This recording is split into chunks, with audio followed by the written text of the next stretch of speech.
along with a 2027 sixth-round pick in exchange for a 2026 third-rounder and a 2027 fifth. Dallas Cowboys now get their receiver to play opposite CeeDee Lamb. The Steelers move on from a player that, frankly, his days were numbered once they had made the trade earlier this offseason for DK Metcalf. Not leaving the state of Pennsylvania, Dallas Goedert, who has agreed to a reworked contract that keeps him in Philadelphia for 2025. Mike Garafolo, this was a situation where there were real trade conversations. Goddard's future was up in the air. How'd they find a way to move forward together? Yeah, there were real trade conversations. So you said, well, usually you want to trade a guy, you trade a guy or you cut a guy. Well, the Eagles had a tight budget because they have to spend across the roster, and you win Super Bowls, you draft good players, and you spend a lot of money in a lot of places. So Dallas Goedert was in the area of $14 million. He takes a couple mil off of that, but he gets it all now. It's fully guaranteed. He's got some incentives to get close to that as well. He did have the option of potentially exploring some places elsewhere in a trade, but sounded like he preferred to come back to the Eagles, even on a reworked salary, rather than explore those other possibilities there. So Dallas Goedert returns to the Eagles, where the coaches certainly wanted him back. He wanted to be back. He wanted the chance to run it back with his teammates and potentially defend this one with them. So that is going to be the case with Dallas Goedert back in Philadelphia, who didn't really draft a tight end high enough to say, okay, we just cut him. Meanwhile, Mark Andrews, we had sort of paired Andrews with Dallas Goedert and said these are two veteran tight ends who could be available via trade and have salaries where they're at in the last year of the deal. This one's a little different because you've got Isaiah Likely there, and it still feels like something has to give here with Mark Andrews. My understanding is nothing is imminent, whether it's a contract extension, a trade, or whatnot, but something still has to give here because which tight end are you going to extend? If you extend Likely, it means you're not going to have Andrews for the long haul. So does he just play out the final year of his contract? Do you still try to find a suitor for him? If you extend Andrews, what do you do with Likely? So there's still a couple of moving parts there. But just like Dallas Goedert, even though the Ravens are exploring trades or all scenarios, frankly, and have, they still value Mark Andrews and still would welcome him back for the 2025 season. So we'll see where this one goes. Again, nothing imminent, but still keeping an eye on this one after what happened with Dallas Goedert today in the Eagles. And as today proved, just because it's May 7th doesn't mean you still can't have blockbuster trades happening around the NFL. Ian? No need to trade for any of these guys, but you can have them. You could sign them for any amount of money. Well, assuming they would take that amount of money. Here are the top remaining free agents, according to Greg Rosenthal's list on NFL.com. Amari Cooper, still a big-time receiver, obviously linked to, I don't know, let's just say any team that might suddenly have a big-time receiver need today. Asante Samuel, Aaron Rodgers still there. Who better to break it all down than our good friend Jeffrey Chidia, who has an article on NFL.com breaking down the potential landing spots for some of the top free agents. Jeff, we'll start with one of the best defensive backs still available, Asante Samuel Jr. Where does he go? Yeah, he's got some options out there because there are teams that need cornerbacks like Miami, but I put him with the 49ers. And I go here because they play a lot of zone defense, and Asante Samuel was a player who struggled with man coverage. He wasn't very healthy last year. He missed 5 games. But I think putting him with Robert Saleh in a defense that's going to be easier for cornerbacks to play a lot of zone coverage, not have to be under a lot of pressure. This team lost 3 cornerbacks from last year, so I think that's a good place for him. Like the call there. Okay, let's go to the next one. Zadarius Smith, one of the star pass rushers of the trade deadline, obviously got dealt in a big deal to the Detroit Lions, which I broke. Congratulations to me. What is the best fit as we look forward to his free agency? Well, a return to Detroit makes a lot of sense, and they haven't closed the door on that, even though they brought back Marcus Davenport from last year. I know Zadarius Smith is 33, but he had 40 pressures in 9 games last year, a 21% pressure rate. And adding more bodies to a team that had issues staying healthy down the stretch, especially on defense, is not a bad thing because you get Aiden Hutchinson back, you have Davenport, you bring in Smith to bring that third body on defense as an edge rusher. Not a bad idea for the Lions. All right, I talked about some of the big-name receivers still available, Amari Cooper. I mentioned, tell me about Keenan Allen, because this is a name, obviously, that came up Today, Pittsburgh Steelers suddenly have a hole in the receiver room, trading DK Metcalf, as we know, to the Dallas Cowboys. When you break down Keenan Allen's best spot, tell me it is the Steelers.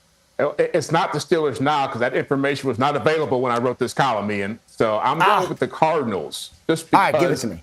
Look, they used the 4th overall pick last year on Marvin Harrison Jr. He showed a lot of flashes, but they need some help to get him going. Bring in Keenan Allen, a proven veteran who could help him grow, play in the slot for you. He quietly had 70 catches last year for the Bears. I know it was a disaster over there offensively, but he still showed that he can play some good football for you. And for a team that doesn't have that many older receivers, bringing in Keenan Allen to that group with the Arizona Cardinals could help them continue their rise back into playoff contention. Now, I know Keenan Allen wasn't thrilled with the way it ended with Chicago, wasn't thrilled with the entire experience there. This one would make sense that he's kind of entering that time in his career where it's like he goes from only worrying about his own performance, just being the star receiver that he's been, to helping the locker room, helping the young guys, would actually make a lot of sense as far as transitioning to the next part of his career. I like the fit there. You can read about this and a lot more on NFL.com/Chadia for more free agent fits. Jeffrey, thank you very much. Great stuff as always. Meanwhile, it has been way too long since we mentioned the name Shedeur Sanders. You're not allowed to go that long on shows discussing NFL topics without mentioning Shedeur. So we're going to do it here. We're going to talk about him. We're going to mention Tom Brady. We're going to put it all together, and you must now watch.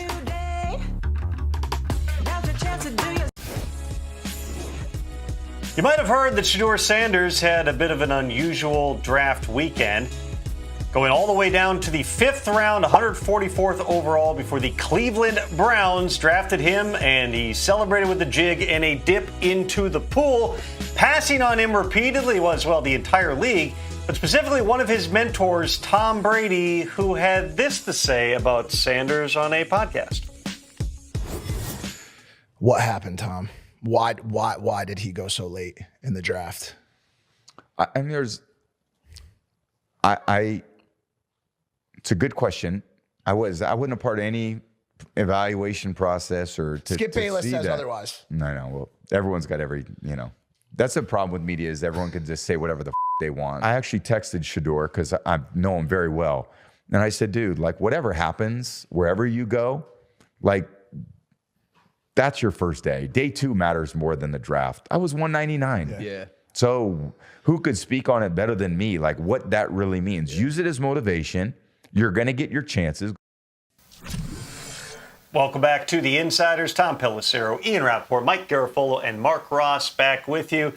Ian, here's what we know, about Tom Brady and his role in the Raiders organization beyond being a minority owner. Mark Davis has said publicly part of the reason that he was willing to give him the deal he did was because Tom would be part of picking the next quarterback and maybe training him. We know that John Spytek, after they drafted a guy named Cam Miller out of North Dakota State, came out and said Brady liked the way he threw.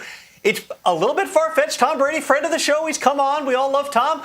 Seems a little far-fetched that they wouldn't ask him his opinion of somebody that he's literally been working directly with for years here. But when you hear Tom saying what he did right there on the Impulsive podcast, what do you make of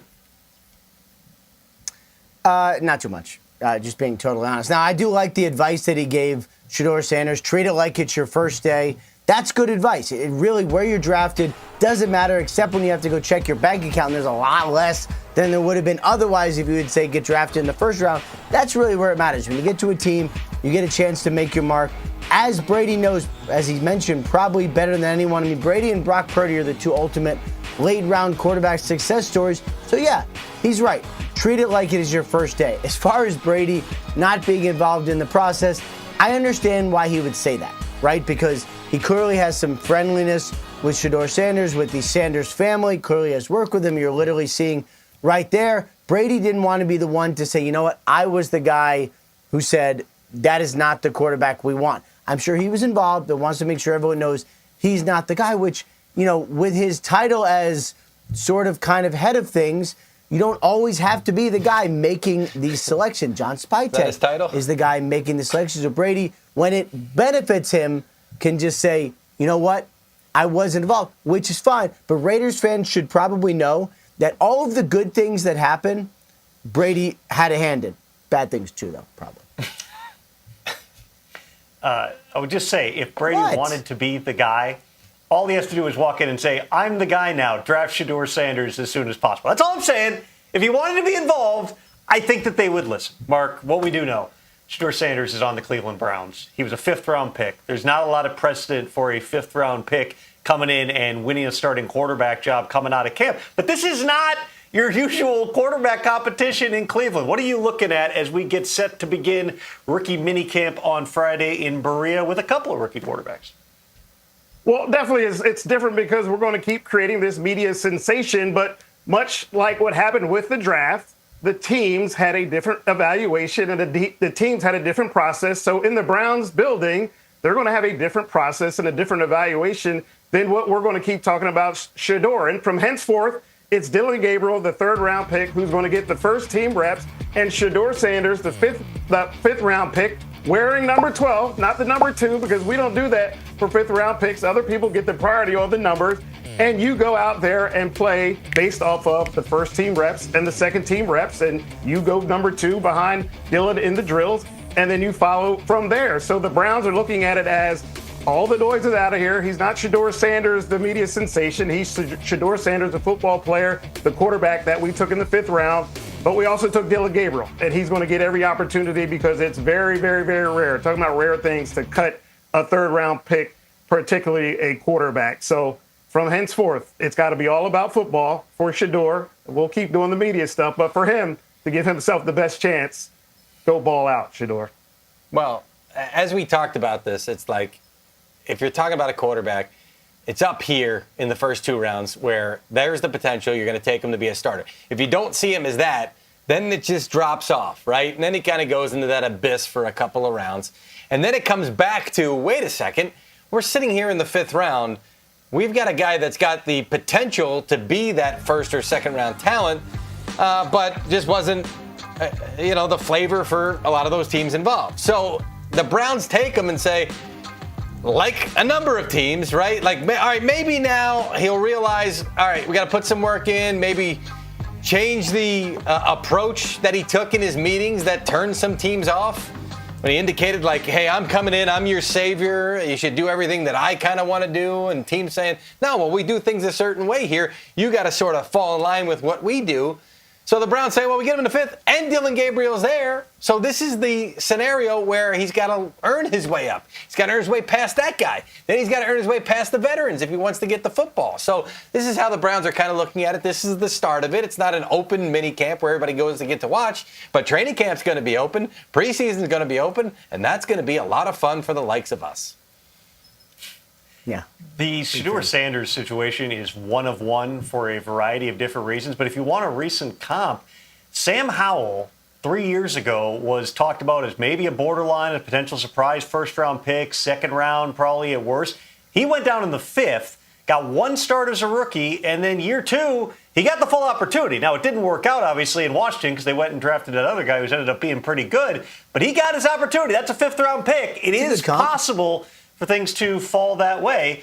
And, at that time, too, I would think that Sam Howell probably knew that he was going to be facing more than Kenny Pickett and Dylan Gabriel to beat him out. Mark, thank you very much. Mike, Ian, you as well, more as this episode of The Insiders rolls on. You can also get more of the NFL with NFL Plus. Stay connected throughout the offseason with 24/7 football news and coverage on NFL Network. And with NFL Plus Premium, relive your favorite moments from the 2024 season with game replays and access to NFL player stats with NFL Pro. Subscribe today at plus.nfl.com. Terms and conditions apply. The Insiders rolls on with a little more about that man, Teron Armstead. He went into the Senior Bowl Hall of Fame this week, and he told a story about his experience in Mobile that you just need to hear. We'll play it next on The Insiders. Get ready for the 2025 NFL season like never before with the highly anticipated NFL schedule release. Every game revealed, every rivalry, every rematch, and every rookie debut May 14th. That is 1 week from tonight, May 14th. Mark your calendar. Get all the details at NFL.com/schedule release. Down in Point Clear, Alabama, The Senior Bowl inducted its 2025 Hall of Fame class. That is me. No, I was not inducted. Alex Mack was, so was John Gruden, Richard Sherman, Geno Atkins, and longtime offensive tackle Teron Armstead, who told me he had quite the welcome to the NFL experience in Mobile. I remember first person I saw was DJ Fluker, and I'm thinking that is a huge human. That's a big guy.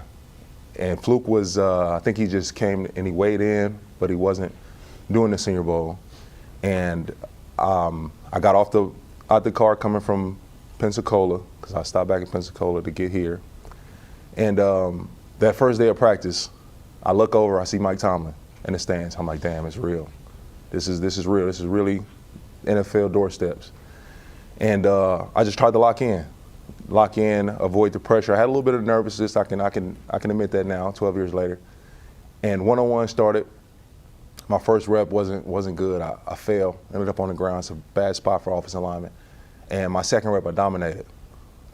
Took a guy, threw him on the ground, dove on him, and I settled in right there. It's like, I'm here. It's official. The draft starts in Mobile. The 2025 NFL season will, in a way, start for the Rams in Maui. We will explain next why the Rams are taking their mini camp on the road for an unprecedented island adventure. That's ahead on The Insiders. Our top story tonight, George Pickens is soon to be officially a Dallas Cowboy. The Steelers and Cowboys agreeing to terms within the past 24 hours on a trade sending Pickens to Dallas for a 2026 third-round pick. The teams will also flop late-round picks in 2027. The Cowboys get a dynamic playmaker, albeit one who is available for a reason.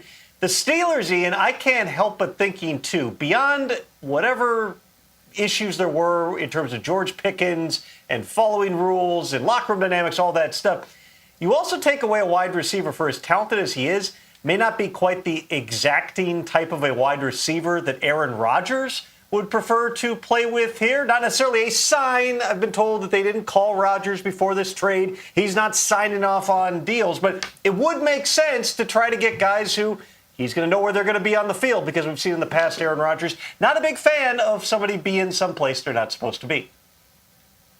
No, not the biggest fan of that. What's been interesting to me, Tom, that Aaron Rodgers has been throwing with DK Metcalf, trying to build a rapport, trying to understand where each other are, trying to really build that relationship. To my knowledge, George Pickens has not been involved in any of that, so I'd be surprised if Rodgers is surprised by this. I mean, I think all of us knew that Pickens was available and probably has been available for some time, and really it would take a legit offer, like a real offer, to make that happen. And obviously that ended up happening today. But the fact that Rodgers is beginning together with Metcalf and not Pickens, at least, is instructive as far as what he thinks. If you're looking for receivers that Aaron Rodgers actually knows, I can think of a couple of former Aaron Rodgers targets who may or may not be available in a trade. If Steelers wants to take some of the draft picks, send them to another team, I think they could bring in an Aaron Rodgers friend pretty easily. Yeah, and but listen, until Rodgers is done, right, it's not done, and he talked about the fact that he's entertained thoughts about retirement. So theoretically, if it falls through and he doesn't wind up with the Steelers, well, now they have that extra draft capital to potentially go out and get somebody else, because you can talk about your confidence in Mason Rudolph, that's fine, but at some point you got to make a move for another veteran. Kirk Cousins would be the first one that would come to mind, but there will be other options. That would make sense. Obviously, for them to bring in potentially. So I talked earlier in the show about all that draft capital next year to move up in the draft. Might need this at this point, like you said, Ian, either to go out and get targets or go out and get a quarterback if it doesn't wind up being Rodgers. Big news on a May 7th in what should be the slow time in the offseason. Always remember, there is no slow time in the NFL, which is why we are here every night. Some other news around the NFL. Bills doing something cool in their continued commitment to CPR and AED awareness. Bills players were trained in hands-only CPR this week. You can learn more and help them work together to improve the chances of surviving a cardiac arrest in our community. Go to the Buffalo Bills website for more information on that. Meanwhile, the New Orleans Saints say congratulations to Cam Jordan. Tomorrow, May 8th, is Cam Jordan Day, officially declared by the New Orleans City Council for Cam's devotion to the city and serving the community. I'll have to have NFL research double check this, but I believe this is Cam Jordan's 47th season now with the New Orleans Saints.